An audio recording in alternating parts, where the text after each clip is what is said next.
Good morning. Ang ating mga Muscovy duck, madudungis. Ayan o.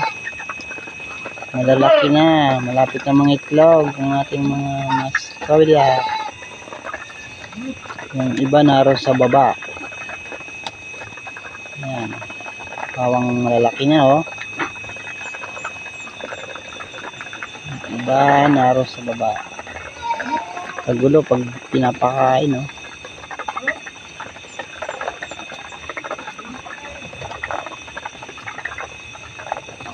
Sahan ng saging at darak, saka konting feeds lang ang nakain.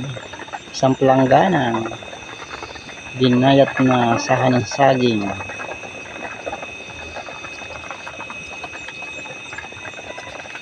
Ang konsumo nila sa isang araw ay bali 2 pelanggana, isa sa umaga at isa sa hapon. Ayan. Malapit na mga itlog.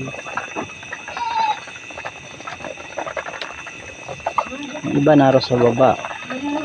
2 grupo, minsan nagsasama. Puntahan natin yung sa ibaba kung anong itsura ng mga Muscovy duck sa baba. Ito yung 2 grupo ng ating Muscovy duck. Ang hinain dito ay ang ating mulberry, sagana sa bunga, namumula.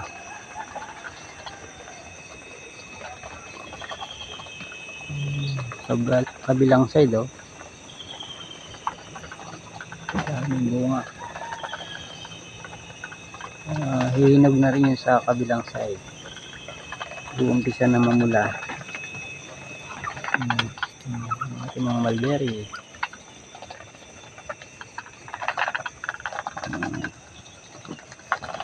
Dalawang grupo.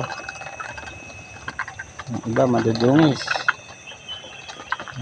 maligo sa pelanggana.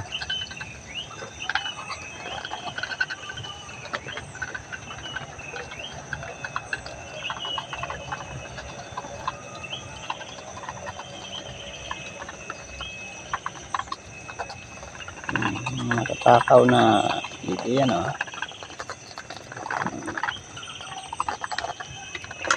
dito sa gawin rito yung ating mga sili hindi pwede sa baba kasi kakainin ng mga bibi yan. Elevate pa yung ating mga sili rito sa gilid. Pag hindi kasi natin tinaas, uubusin niya ng mga bibi. Kakalbuin yan. Ito na sila pupuntahan na rito sa kabila yung iba.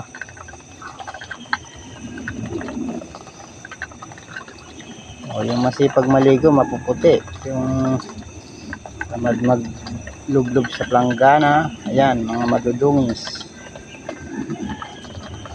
Yung iba nito ay nakatay na, iba katayin pa rin. Lahat ng barako bibenta yan at kakatayin yung iba. Ang ititira lang natin dyan yung breeder natin at yung mga babae.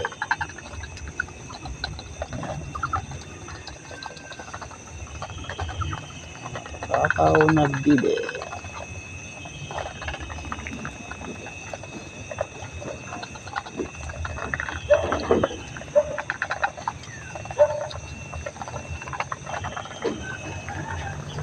Ano nagkapahinog na yung mga mulberry natin. Daming hinog. Minsan pinakakain ng mga ibon. Dinarayo rin ng mga ibon ang ating mulberry. Ang ating kahati sa pangunguha ng mga hinog na mulberry, ang mga ibon. Yan. Lamang po ang ating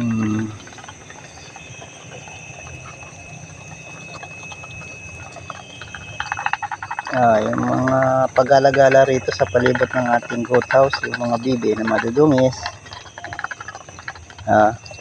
Yan.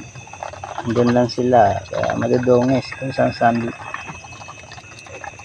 naglulublog, pati yung kanal ginagalugad kaya madudungis.